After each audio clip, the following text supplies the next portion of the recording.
بسم اللہ الرحمن الرحیم۔ غزوہ تبوک مشہور غزوہ ہے اور نبی اکرم صلی اللہ علیہ وسلم کا آخری غزوہ ہے۔ حضور اقدس صلی اللہ علیہ وسلم کو اطلاع ملی روم کا بادشاہ مدینہ منورہ پر حملہ کرنے کے لیے آ رہا ہے اور بہت بڑا لشکر لے کر شام کے راستے سے مدینے کو آ رہا ہے۔ اس خبر پر 5 رجب 9 ہجری پنجشنبہ کو نبی کریم صلی اللہ علیہ وسلم اس کے مقابلے کے لیے مدینہ طیبہ سے روانہ ہو گئے۔ چونکہ زمانہ سخت گرمی کا تھا اور مقابلہ بھی سخت تھا، اس لیے حضور اقدس صلی اللہ علیہ وسلم نے صاف اعلان فرما دیا کہ روم کے بادشاہ سے مقابلے کے لیے چلنا ہے، تیاری کر لی جائے۔ اور حضور صلی اللہ علیہ وسلم خود اس کے لیے چندہ فرمانا شروع کیا۔ یہی لڑائی ہے جس میں حضرت ابوبکر صدیق رضی اللہ تعالیٰ عنہ گھر کا سارا سامان لے کر آئے، اور جب ان سے پوچھا گیا کہ گھر والوں کے لیے کیا چھوڑا تو فرمایا کہ ان کے لیے اللہ اور ان کے رسول کو چھوڑ آیا ہوں۔ حضرت عمر رضی اللہ تعالیٰ عنہ گھر کے پورے سامان میں سے آدھا لے کر آئے، اور حضرت عثمان غنی رضی اللہ تعالیٰ عنہ 1/3 لشکر کا پورا سامان مہیا فرمایا، اور اسی طرح ہر شخص اپنی حیثیت سے زیادہ ہی لایا۔ اس کے باوجود چونکہ عام طور سے تنگی تھی، اس لیے 10 آدمی ایک اونٹ پر تھے اور نوبت نبوت اس پر سوار تھے۔ اسی وجہ سے اس لڑائی کا نام حبیش الاسرہ، تنگی کا لشکر بھی تھا۔ یہ لڑائی نہایت ہی سخت تھی اور سفر بھی دور کا تھا،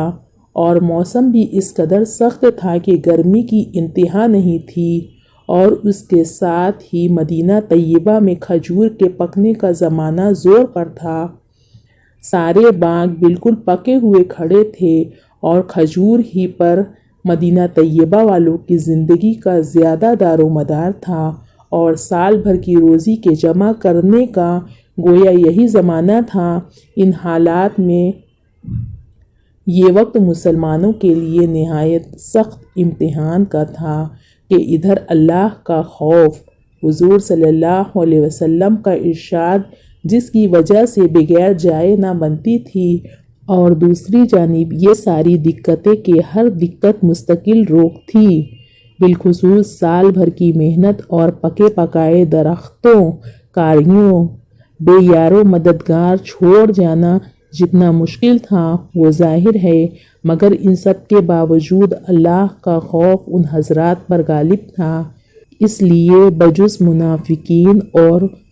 معذورین، جن میں عورتیں اور بچے بھی داخل تھے، اور وہ لوگ بھی جو بضرورت مدینہ طیبہ میں چھوڑ گئے تھے یا کسی قسم کی سواری نہ مل سکنے کی وجہ سے روتے ہوئے رہ گئے۔ راستے میں قوم سمود کی بستی پر گزر ہوا تو حضور اقدس صلی اللہ علیہ وسلم نے دامن سے اپنے چہرے انور کو ڈھانک لیا اور اونٹنی کو تیز کر دیا، اور صحابہ رضی اللہ تعالیٰ عنہ کو حکم فرمایا کہ یہاں سے تیز چلو اور ظالموں کی بستیوں سے روتے ہوئے گزرو، اور اس سے ڈرتے ہوئے گزرو کہ تم پر بھی خدا نخواستہ وہ عذاب کہیں نازل نہ ہو جائے جو ان پر نازل ہوا تھا۔ اللہ کا پیارا نبی اور لاڈلا رسول عذاب کی وجہ سے ڈرتا ہوا، خوف کرتا ہوا گزرتا ہے، اور اپنے جانثار دوستوں کو جو سخت مجبوری کے وقت میں بھی جانثاری کا ثبوت دیتے ہیں، روتے ہوئے جانے کا حکم فرماتا ہے، خدا نخواستہ وہ عذاب ان پر نہ نازل ہو جائے۔ ہم لوگ کسی بستی میں زلزلہ آ جائے تو وہاں کو سیرگاہ بناتے ہیں، کھنڈروں کی تفریح کو جاتے ہیں، اور رونا تو درکنار، رونے کا خیال بھی نہیں دل میں لاتے ہیں۔